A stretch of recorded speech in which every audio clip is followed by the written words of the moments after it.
people are afraid to check people Mm. because at the end of the day, it's not that you're slow learner or anything. It's just when you have to check somebody, you don't know how they're going to react. So a Yeah. lot of times, because, and again, it's no Mm. shade towards women. Women are very passive. So a Yeah. lot of the times, like, they don't like conflict. Yes. Men will deal with conflict. We'll handle it. We'll go outside. We'll fisticuffs, whatever, But women Yeah. don't like conflict. They flee from conflict. Yes. Oh, So it's not that you were slow. It's more of a sense of checking an individual in a healthy way. But even if it's done in a healthy way, you don't know how they're going to react.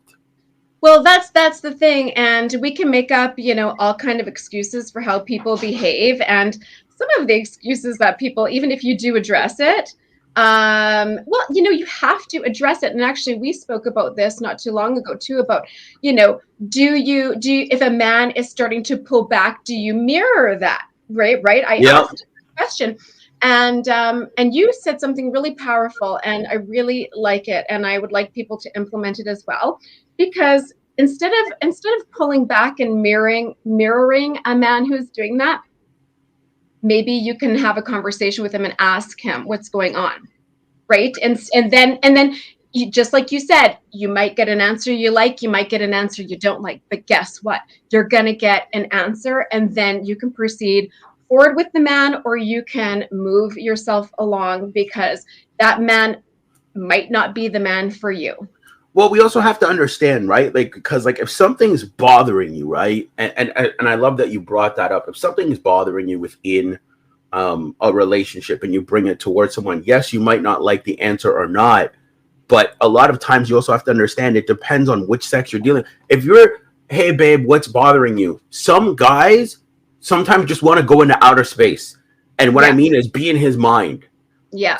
Or he wants to go out, he wants to go for a walk, he wants to go to the gym, because he knows that by telling you, you can't do anything. Right. Like literally, you cannot do anything. So he has to sit there in his mind and say, okay, let me go figure this out. Or he has to go talk to another male where the issue's relatable.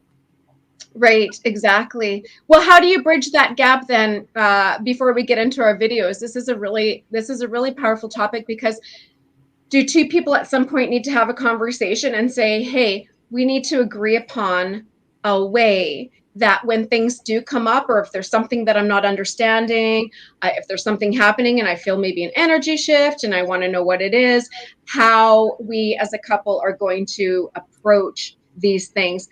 Because how many times do these things get swept under the rug? The woman goes cold, the man, goes cold.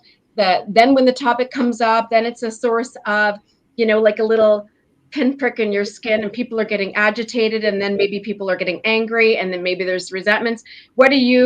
How do you think is a good way for couples to, when things come up, maybe a woman wants to say something and she doesn't want to be a doormat, but she doesn't want to nag, what's a great way to bring things up, to bring them out into the open in a healthy, positive, adult, loving way? Well, I'm going to say this. It depends on the person you're dealing with and how they give and receive love. And when conflict arises, how they handle conflict. True. So, for example, a man might want to be in his own headspace. A woman, when she's in conflict, she might want to be in her own headspace. She might be like, don't touch me, please, just leave me be. So, again, it depends on the individual, because some people, when conflict arises, they want to be loved more. It's true. You see, so it really depends on the individual, right? So that's what I mean. Like, it's not one glove kind of fits all.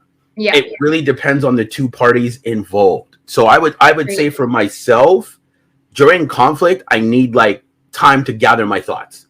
Yeah. But what I do is I let the person know that they're still loved. I'm just stepping away. Doesn't mean I'm stepping out of the relationship or breaking up with them. I'm stepping away. Now, if I'm having a conflict with them, I will deal with it on the spot. Oh, okay. You see, that's different. You made that discernment. Yeah, some people need space when they're having a conflict with their partner. I can deal with it right away. But if it's something in my personal life or whatever it is, I need to step away to recalibrate that. Yes. And then come back to you and say, this and this happened. but I've done this and this and this. Right. So this is exactly the same thing that John Gray has been telling people, that men kind of go into like their man cave, and you need to kind of give him that space. Then he'll come out of the cave, and then he's going to come probably find you and seek you out. Exactly. But it depends on if you're having conflict personally or if it's conflict with her.